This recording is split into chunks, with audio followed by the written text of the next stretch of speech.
आजकल शराबन के इतना चलन हो गइल बा। हाँ, हर जगह यहाँ लोग पीते हैं।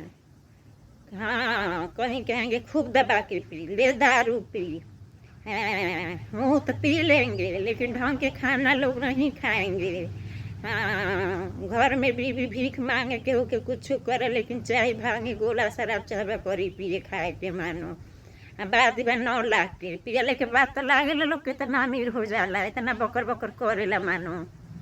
हाँ, खूब बोले आ जाला झूठ झूठ सबके यहाँ वहाँ फिर के पियल ही बात पिया बेच। अरे कहे नहीं पियल वाला आदमी काहे नहीं कबो हव जाके गुहवा खा लेला। इतना शराब के नशे में उल्टा सीधा काम कर देला, तब गुहा खा तब जाने की नशे में बा। हाँ मानो, खाली दिखावा कि शराब के नशे में बैठा। अरे नशे में तो आदमी सच बोलता है मानो। बाहर जो शराब तो ऐसा मानो।